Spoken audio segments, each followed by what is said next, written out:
2022년 3월 16일 와플터치입니다. 오늘 함께 나눌 본문은 시편 56편입니다. 이 시편은 다윗의 믹담으로 그가 가드에서 블레셋인들에게 잡혔을 때 지은 시입니다.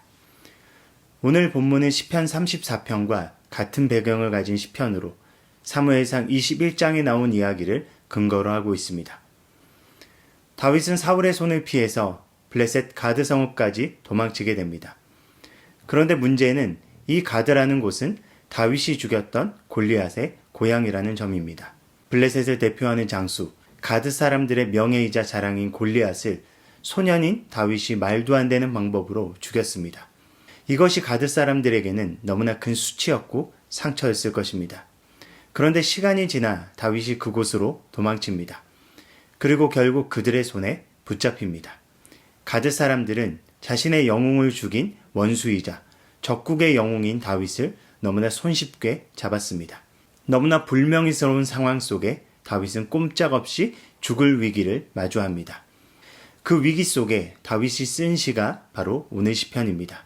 위기 상황 속에 그 사람의 진짜 신앙이 드러납니다.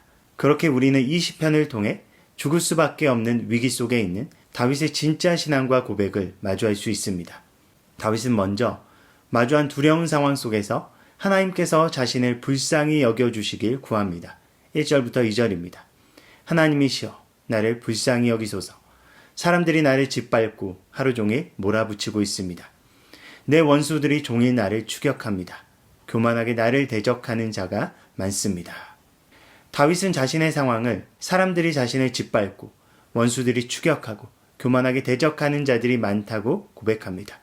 그리고 그 상황들이 일시적인 것이 아니라 하루 종일, 종일이라는 표현을 쓰므로 멈추지 않고 계속되는 상황임을 고백합니다. 어렵고 두렵고 무서운 상황 속에서 다윗의 선택은 3절에 나옵니다. 내가 두려울 때 주를 신뢰하겠습니다. 다윗은 주님을 선택하기로 결정합니다. 그리고 그의 결심은 거기서 그치지 않고 한 걸음 더 나아갑니다. 4절에서 다윗은 하나님을 신뢰하기에 주님의 말씀을 찬양한다고 고백합니다.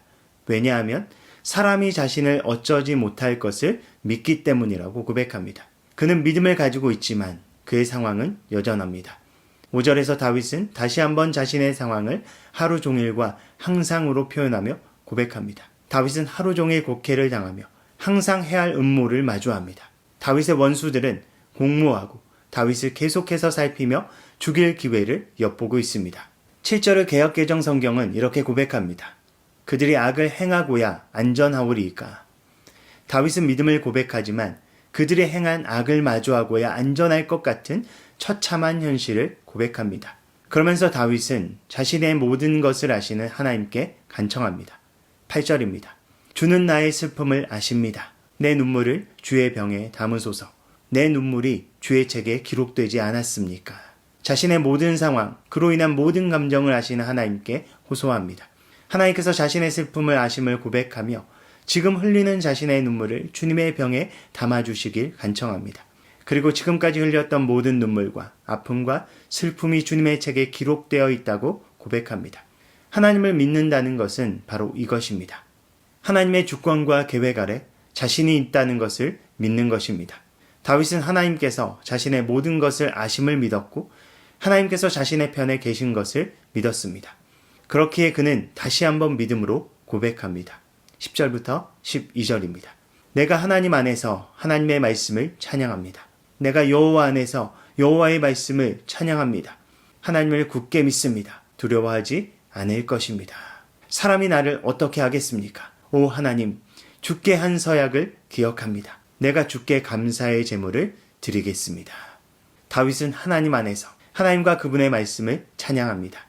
하나님께서 자신의 편이 되시기에 사람이 어찌하지 못할 것을 믿기 때문입니다. 그렇게 그는 하나님께 감사의 제물을 드릴 것을 고백합니다. 상황은 여전히 그대로입니다. 그러나 그가 하나님께 간구할 때 하나님께서 그의 마음에 확신과 감사를 주신 것입니다.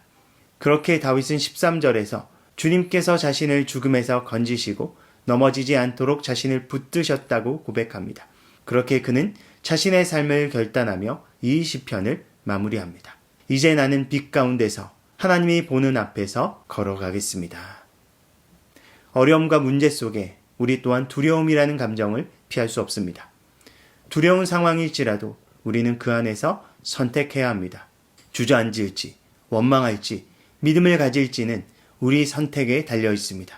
다윗의 경우처럼 언제나 믿음은 두려움을 넘어 은혜와 감사로 우리를 인도합니다.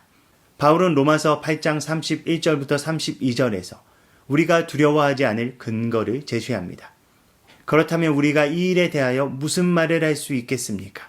만일 하나님이 우리의 편이시라면 누가 감히 우리를 대항할 수 있겠습니까? 자기 아들까지도 아끼지 않으시고 우리 모든 사람을 위해 내어주신 하나님이 어찌 그 아들과 함께 다른 모든 것도 우리에게 아낌없이 주시지 않겠습니까? 하나님께서 우리에게 주신 예수 그리스도가 바로 하나님께서 우리를 사랑하신다는 증거입니다. 그 예수님께서는 세상 끝날까지 우리와 함께 하시겠다고 약속하십니다. 오늘 시편의 고백처럼 하나님께서는 우리의 모든 것을 아시며 우리를 인도하시는 하나님이십니다. 그 하나님에 대한 확신이 있을 때 우리는 예수 그리스도를 통해 주신 하나님의 그 사랑 위에서 빛된 삶을 살아갈 수 있는 것입니다. 오늘 이 하루도 우리를 생명의 빛으로 인도하시며 우리를 실족하지 않게 붙드시는 주님 바라보며 믿음으로 살아가는 우리 모두가 되길 예수님의 이름으로 축복합니다.